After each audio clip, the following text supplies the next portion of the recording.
Welcome to Minstrel and Muse, showcasing music and story from Real Sisters Talk Radio. Check us out at minstrelandmuse.com.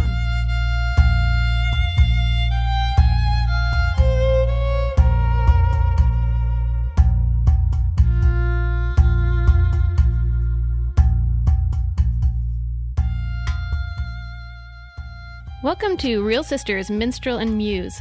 I'm your host, Linda Resnicek, and I'm here with Grammy-winning musician, composer, and record producer Eric Tingstad. Eric is well known for his 3-decade partnership with woodwinds player Nancy Rumbel. His innovative work inspired Will Ackerman, founder of Windham Hill Records, to create the Windham Hill Guitar Sampler series. Today we're going to play some of the music from his latest country Americana style work, the 2007 Grammy-nominated Southwest, and his latest release, Badlands.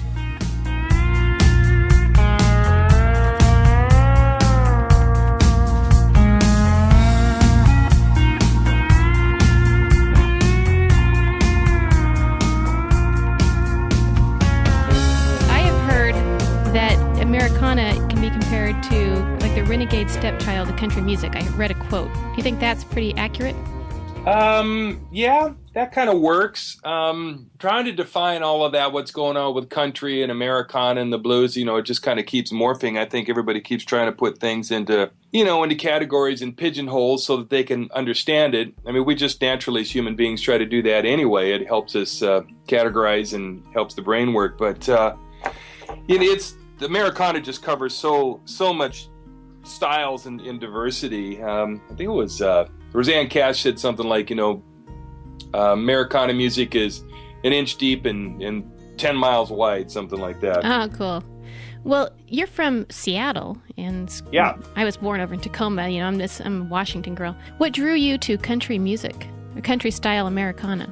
Boy, it's just always been in my blood. I mean, when I started picking up the guitar and just started playing back when I was about 10 years old or so, just that Travis picking style just sort of naturally just started happening. And, I've tried to figure out what musics I may have listened to as, when I was real young to have inspired that. But, I talked to my folks and they just say, no, because when I was growing up, we were listening to a lot of classical music and Broadway kinds of things, and I guess sometimes I just kind of have to joke that maybe it was from watching the Beverly Hillbillies so much,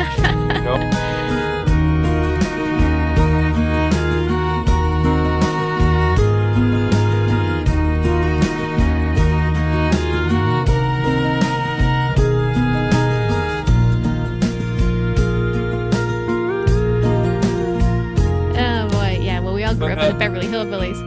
I also watched I Love Lucy, and I don't play Cuban music, so Not yet. Yeah. Not yet. I'm sure you'll cover that bass too. We've got a couple Cuban style tunes, but yeah. Well, in Southwest, there's a little bit of Spanish style thing going on. Yes, there is. I studied classical guitar, and since the guitar is from Spain, a lot of the repertoire that you study when you're going through the the curriculum is Spanish music. Then there's kind of a marriage between the flamenco, which is, the Spanish roots music, and then they got, pulled over and culled over into the Spanish romantic writers of, about 100 years or so ago.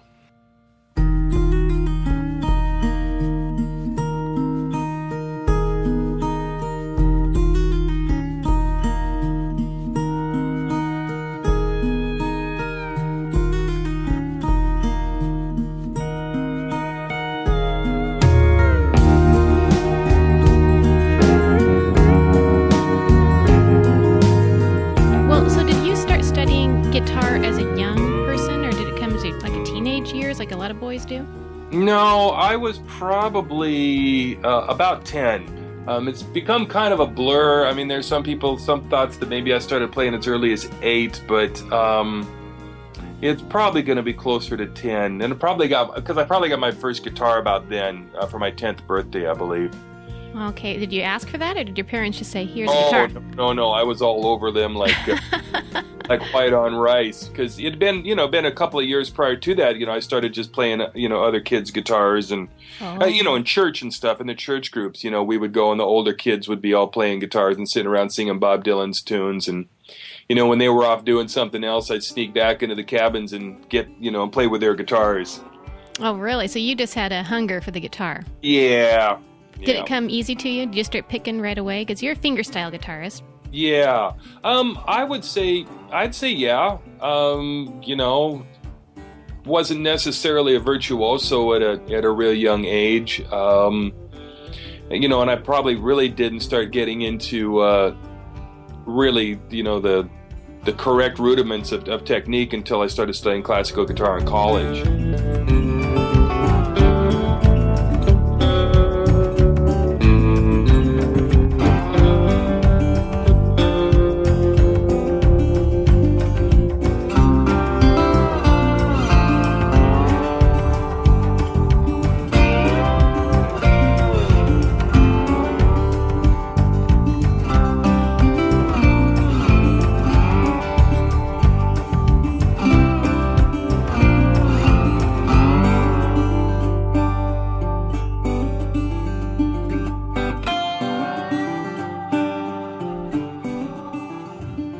Play the steel guitar now? Yeah. But that's been fairly recent. That has been within the last 4 or 5 years that I've done that. I love the steel guitar. How did you get into that? Well, let me think about that. I just started listening to more and more country music. The steel guitar is just all over that, and it just piqued my interest, and I think I ended up getting first just some lap steel guitars, and then finally had an opportunity to purchase a good steel guitar, which is hard to do in this part of the country. Yeah, so how did you do it? Well, a friend of mine, I had been traveling, and I ended up buying a couple of them, and brought them home, or called my friend who was a really good steel player and told him what I had gotten. He said, no, you don't want that one. That's, no, don't get that. So I went, okay. So then after that happened the second time, I said, okay, Chris, you're going to have to find me a guitar. No, it's not good enough. Yeah, so he did. He got a hold of a couple of people that had multiple guitars, and somebody was able to let one go at a fairly good price, and so. Oh, wow. So I ended up with a nice 1973 Showbud. Oh, nice. Yeah. Well, does anybody make them anymore? Pedal steel guitars? Pedal steel guitar, yeah. Oh yeah. There's quite a few companies that are still doing them, and they're actually really, really good these days, because just the machining is getting the tolerances are getting much tighter, and so modern pedal steel guitars are kind of like driving a Lexus or something, whereas really? Like an old pedal steel guitar like what I got, it's a little bit like driving an old Model T Ford. It's kind of got a jalopy feel to it. Everything's kind of loose, but it's also real personable. Okay, now in Badlands, did you play any of the steel guitar? Is that you playing or somebody else? There are 3 people playing the steel and the pedal steel guitar on the record. I play just very little bit of it. The pedal steel work is done by Terry Lauber. He's a fellow here in Seattle, great vocalist and guitarist. He's also on Southwest. He's the only pedal steel guitar player on Southwest. And so between the 2 albums, I ended up getting my guitar, that pedal steel, and learning how to play it.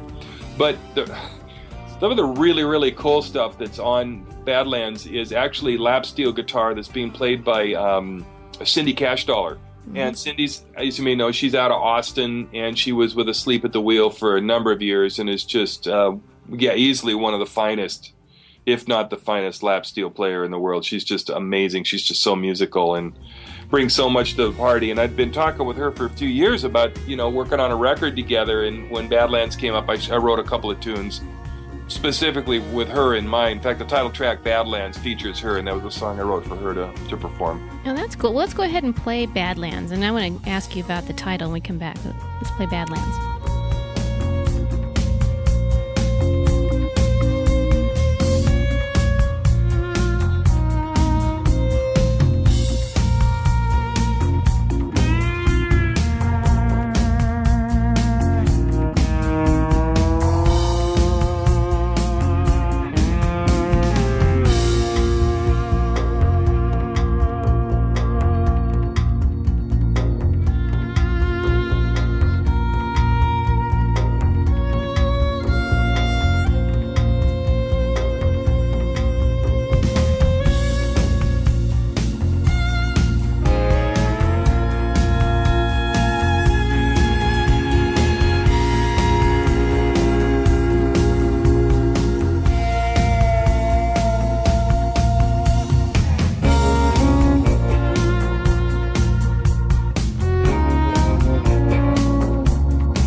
What inspired the name Badlands? What are they? Well, obviously I had done the Southwest album, and that was that project actually started out as a working title of being the Desert Project. I very specifically wanted to write music that conjured up images of being in the Four Corners area, being down in Arizona, New Mexico, southern Utah, and the tip of Colorado.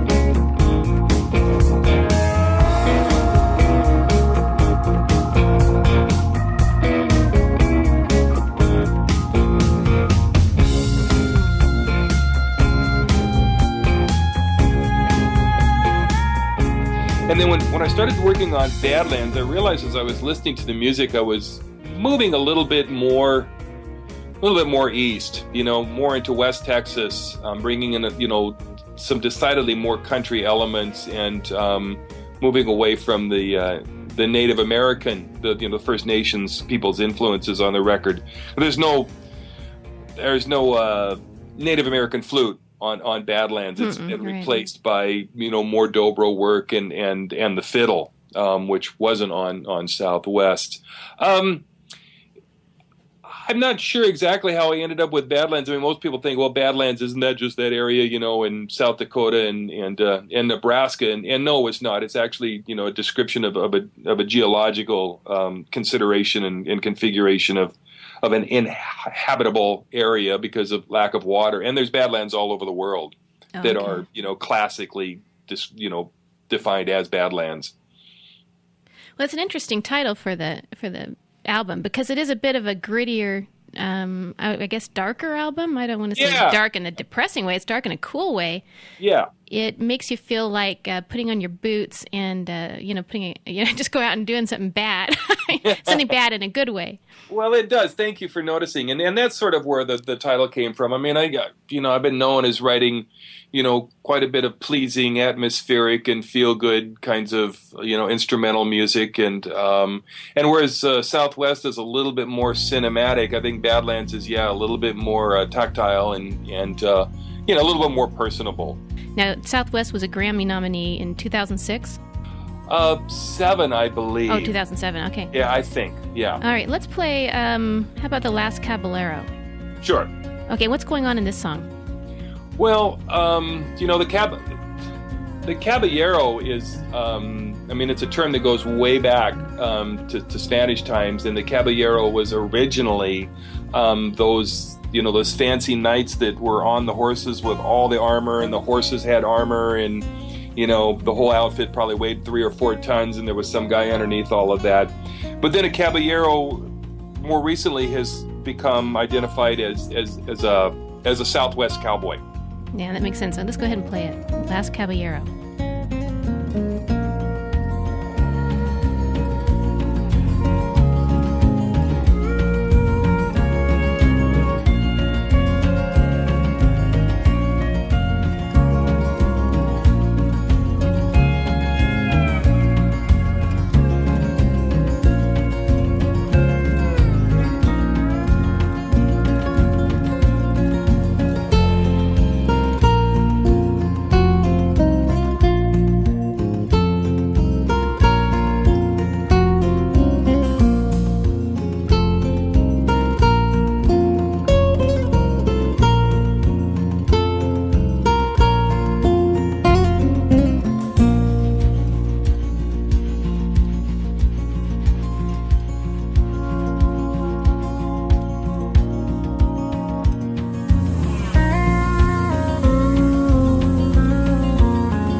Okay, that was The Last Caballero off of Southwest.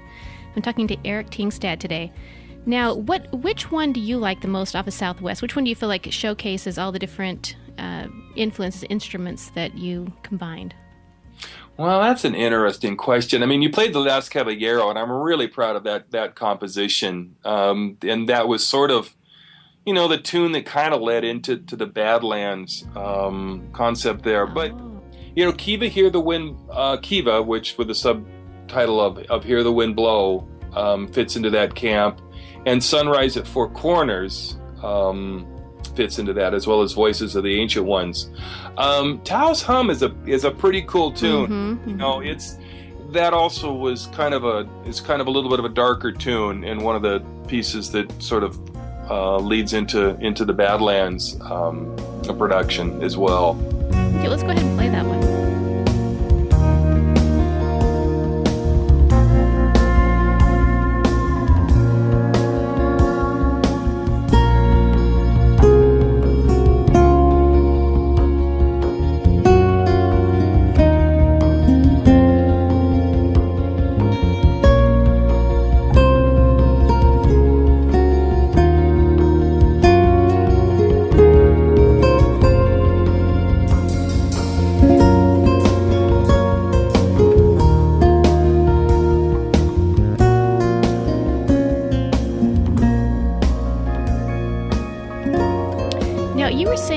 Nancy's on this one too? She's on Southwest?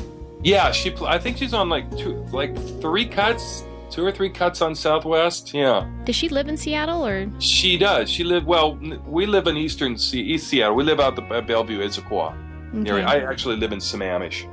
And you two aren't married, I read. No, not to each other. No. But you have a partnership that's lasted longer than most marriages. That's a fact. 3 decades. Yeah. Now, did she have anything to do with Badlands?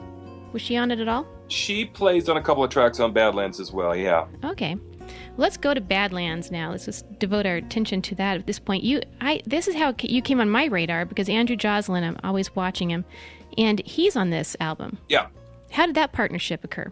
Well, that was because his band, which was called Handful 11, his old was band. a band that my wife managed for, 4 or 5 years. No way. Long time. Yeah, she was their business administrator and did their booking and stuff. And so I mentored those guys quite a bit, helped them with their business acumen. And Andrew was just always the one that was really paying attention.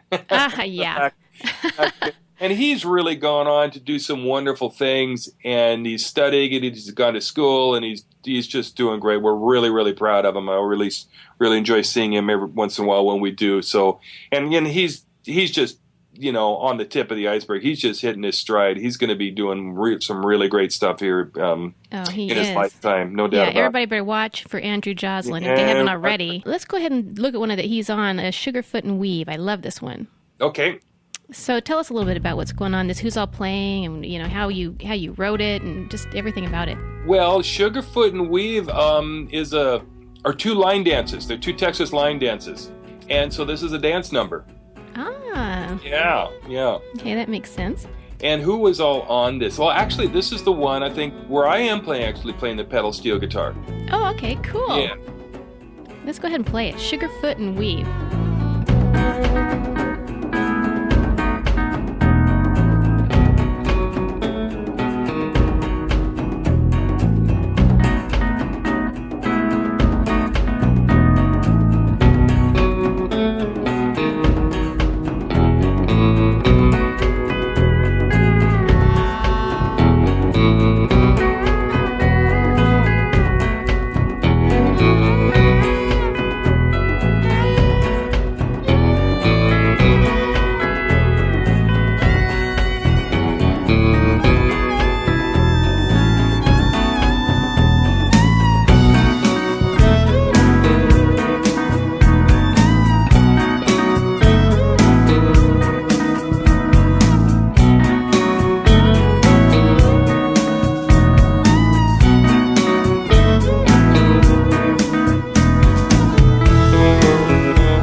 Sugarfoot and Weave off of Badlands.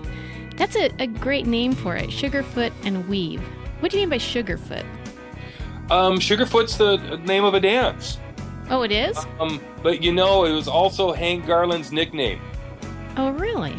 Yeah, and Hank Garland, as you know, is just, he was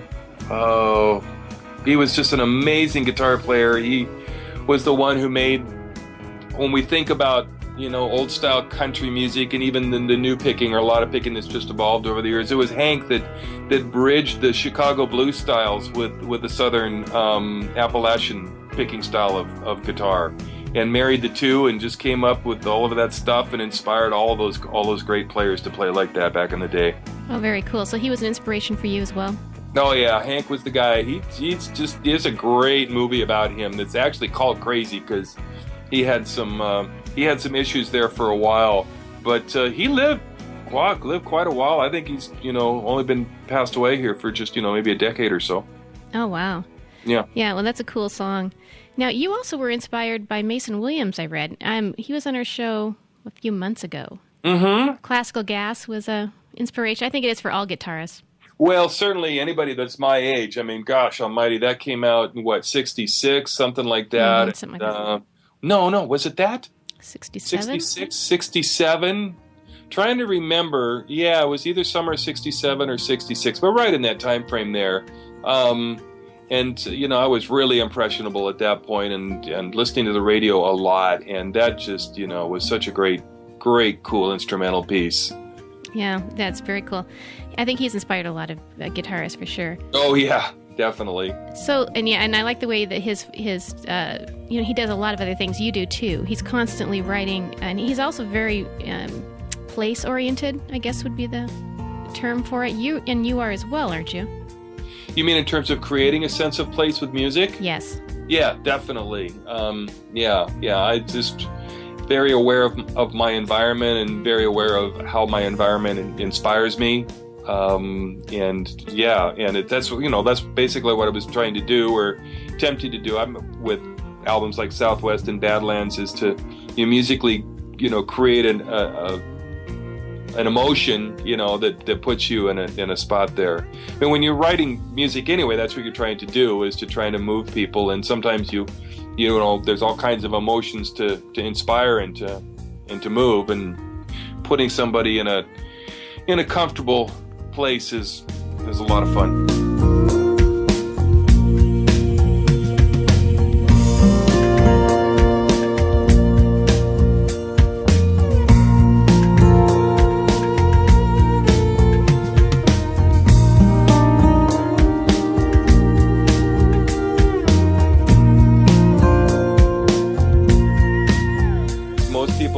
Think of me because when I started to get known and people started buying my music was when I was doing the lighter, with the lighter acoustic stuff. But what you need to understand is that I was always into this music. I mean, I had rock and roll bands and country bands, and I listened to this kind of music, and I played it and wrote it until I was, 1980, I was 26. So I just gotten out of college. No, I was got out of college in 78, so a couple of years more in the band. And Nancy and I hooked up in 85. So there was about a 4 or 5 year period there where I was out of a band and writing acoustically. The Windham Hill School started to be something that was popular. And I just kind of got pulled into it. I just kind of put my electric guitars down and quit listening to a lot of rock and roll and country music. And then the industry just really supported me in doing that. So, wow, next thing you know, it's 1988 and all I'm doing is writing acoustic music and, in the genre of acoustic instrumental and light instrumental music. And it wasn't probably till about the mid-90s that there were a couple of just episodes of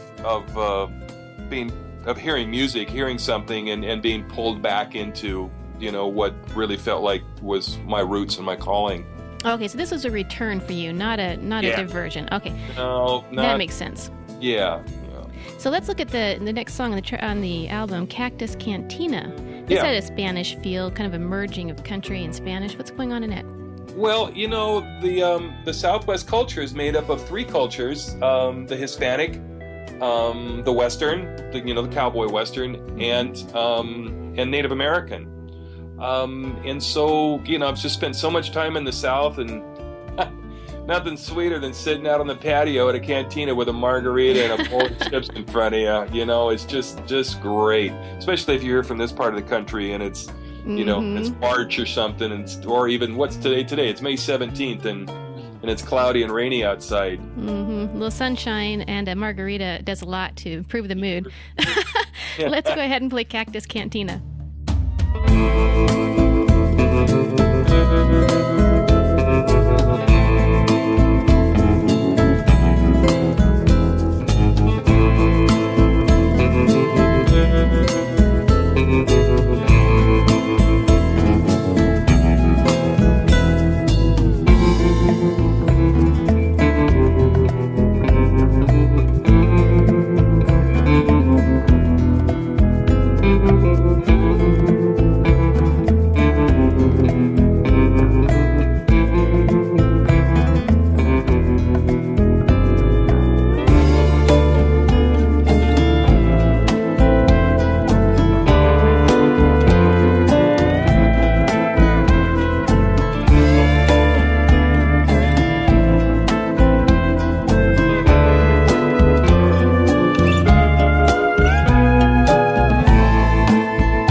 Okay, that was Cactus Cantina off of Badlands. So do you spend a lot of time in the Southwest? I have, yes. Nancy and I were down there touring quite a bit, maybe even a couple of times a year we'd head down that way. It's been a while, though. I've been spending, most of my traveling time has been going back to Tennessee to do work. And then, we tour, Nancy and I still tour quite a bit, so we end up, trips up and down the West Coast a lot as well now. But really been hanging out at home a lot and writing. It's sort of been a pretty heavy creative spot here right now. Oh, that's cool. So when you say you're going to Tennessee, you're going to Nashville? Yeah. Okay. Do you ever tour anywhere else? Because my family's from around Knoxville, Clinton, Tennessee. Yeah. Wow. I just saw a band, some friends of mine from Knoxville came out, played the Triple Door just a couple of nights ago, the Black Lilies. No way. They're from Tennessee? They're from Knoxville. Oh, that is cool. I'll have to look them up. They're fabulous. And actually, one of my songwriting partners is from Knoxville. No way. Yeah. And I've been to Knoxville. I think it was the summer between I was a freshman and a sophomore in high school. We took a really long family trip. Basically, what we did was we got in a school bus in Seattle, converted a school bus into camper, and drove to Atlanta, Georgia, and turned around and came home. Oh, crazy. I think the nuclear bomb was invented there. I mean, Einstein was doing his work somewhere there in Knoxville. And my grandmother worked as a guard there. Oh, yeah, you mean at the Oak Ridge facility? Mm-hmm. Yeah, we toured there. We went out there and did a little thing, and my brother there was a gerbil got loose, and was running down the hall, and my brother chased it, caught the gerbil, and the gerbil bit him. Oh, a nuclear gerbil. Yeah, nuclear gerbil. They took my brother away for a little while, and I just said, let's just leave him here, This is great, Instead, he brought it all back to Washington State. Yeah. Yeah. Well, let's go ahead and look at another song here, Johnny Appleseed. This one has a great swing beat. It's a fun song. It reminds me of somebody just doing something they love. So the name Johnny Appleseed, I can just picture Johnny going around, planting trees and having a great old time. But what were you thinking when you wrote it? Exactly that. Oh, well, I'm right on then. Exactly that. Yeah. I mean, there's a really good example right there of that's Travis picking. That is just straight up Americana, boom chuck, alternate fingering picking there, very, very rootsy style. And I wrote that song, and that was on an album that first came out in 1988. And the record company and the production people, they just watered it down, just took all the life and spunk out of it. And it's still a good recording. It's kind of fun, quite a bit different. But when people say, so was this a big diversion for you? I said, no. Listen to the 1988 recording of Johnny Appleseed, and you're going to hear Platt and Scruggs in there just as much as anything else. Well, let's go ahead and play Johnny Appleseed.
scene. Do you think that has anything to do with the return to rootsier music? Because as I'm exploring all this independent music, it seems like it's getting more and more into something more raw and primal and earthy and lots of different merging trends. Because you were saying they asked you to water it down. And a lot of times that's what happens when you get into the corporate world. I mean, what do you think about it?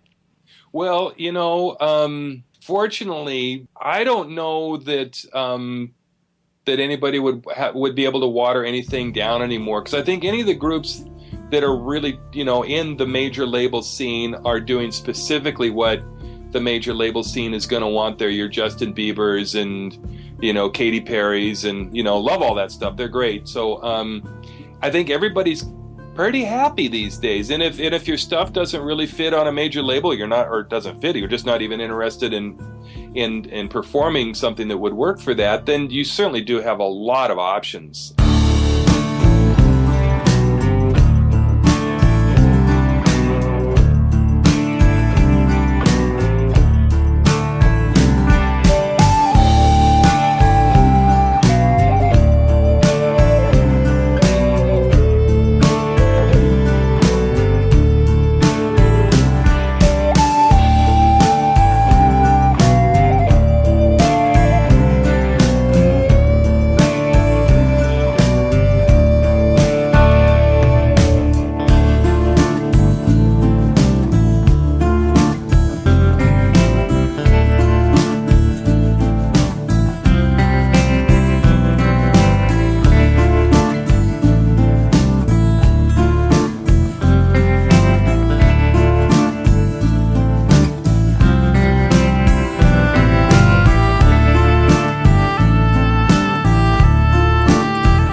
And yeah, the Americana, what's going there is just really opened up the doors for a lot of people to explore and have a good time. And, basically we've just really with the communications abilities that we have now with our phones and the internet and everything, is that we're just able to share so much and everybody's able to participate. And that might have actually, on a big philosophical level, that might have been part of the problem of the 60s and 70s, is that because of what happened after World War II and through the 50s, and things got very regimented and very controlled, and there was a lot of gatekeeper elements, that just doesn't work for human nature. It just doesn't.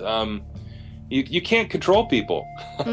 So now we're in a situation where most people just really aren't that controlled, because they have just so many niches and options for them to explore. Yes, they do. Now, you pretty much do whatever you want now, right? No one tells you what to do on an album. That's pretty much true. Yeah.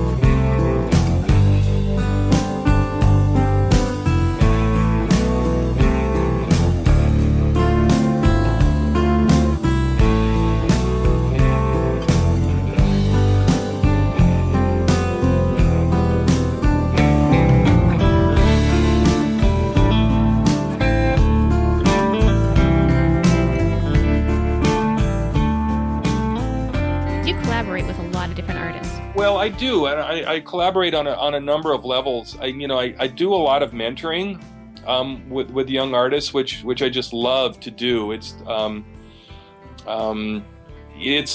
actually really a big part of the culture in Nashville, is to mentor the young artists. In fact, they just don't even really talk about it, because it's just so much of what they do. It's just like getting up and brushing your teeth and getting dressed. Cool. It's just what they do.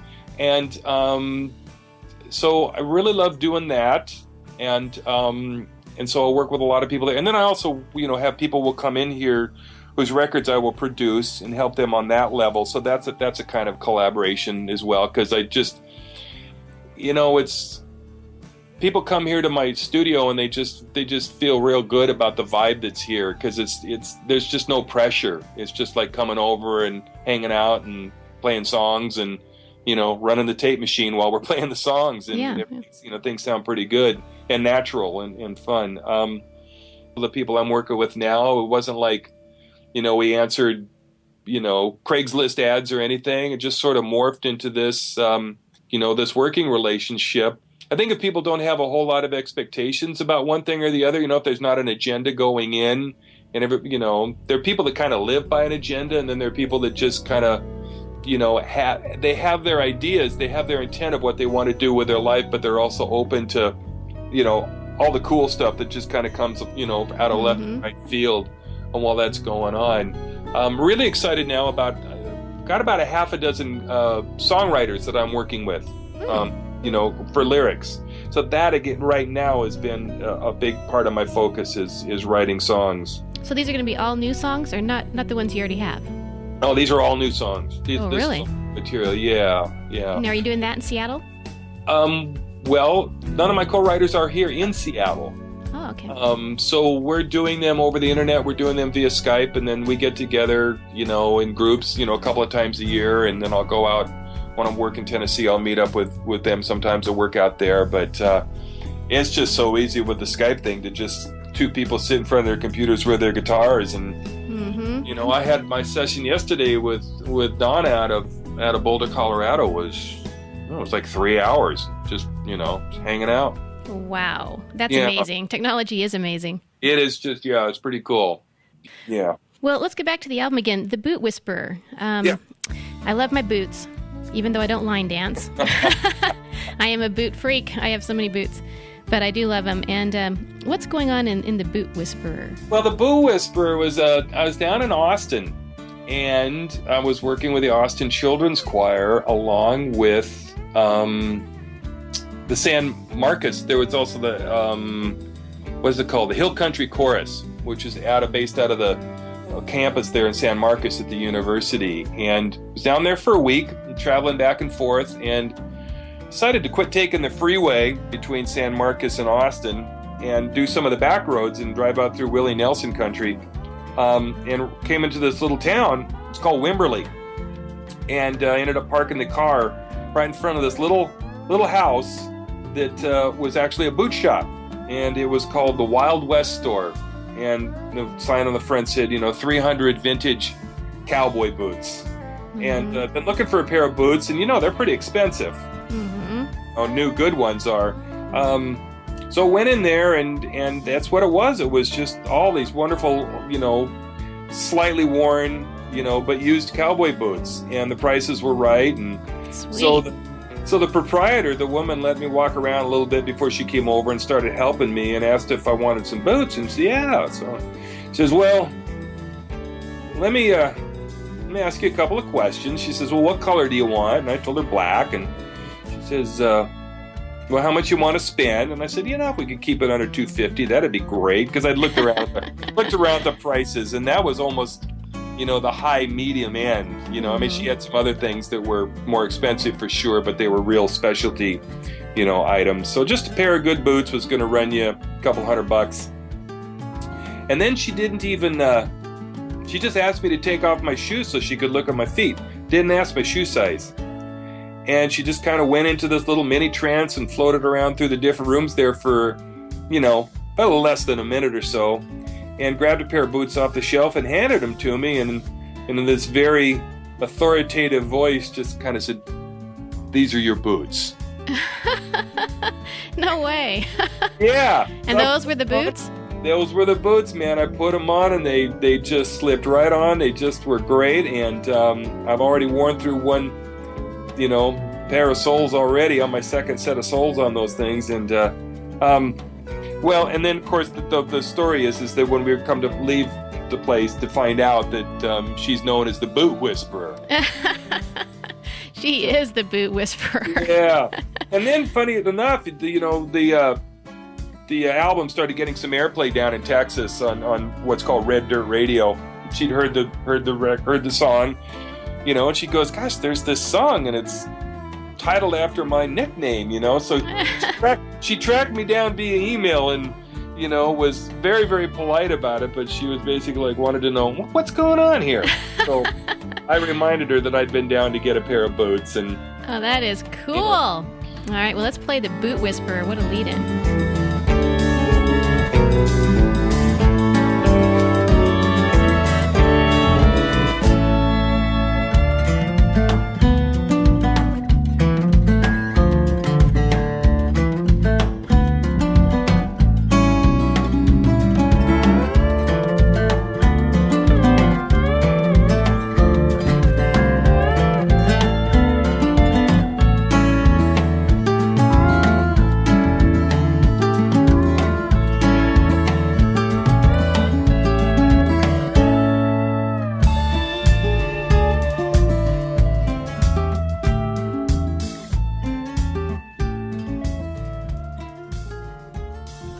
Okay, that was the Boot Whisperer off of Badlands. I want to meet the Boot Whisperer. Where did you say she's at?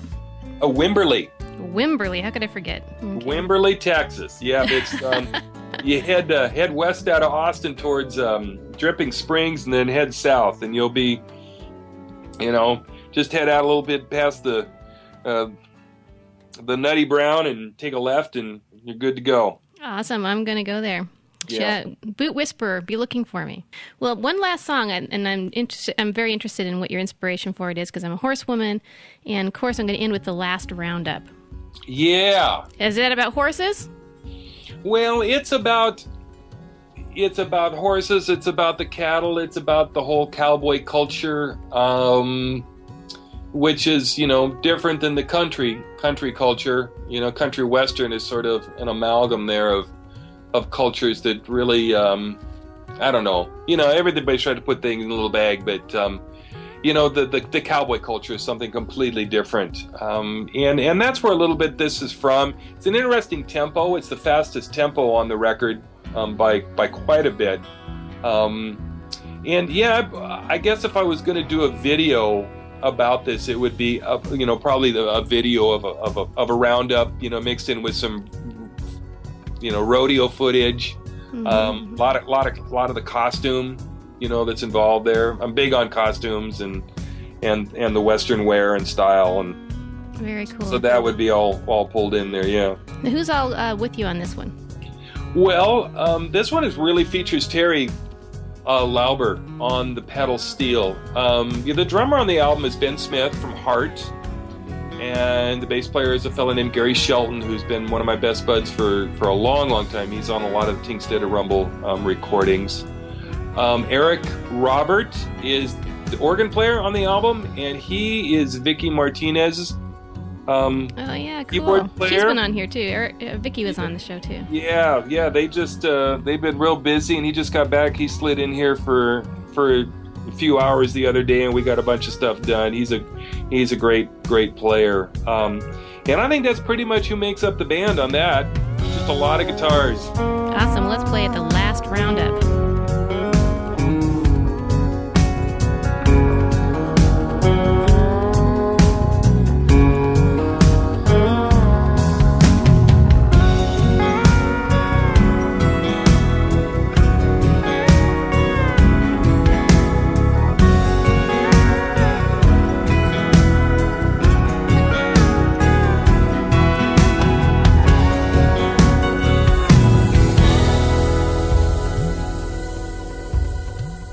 Okay, that was the last roundup off of Badlands. I've been talking to Eric Tingstad.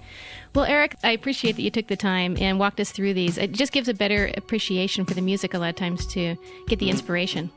Well, I thank you so much for your interest. This was a lot of fun.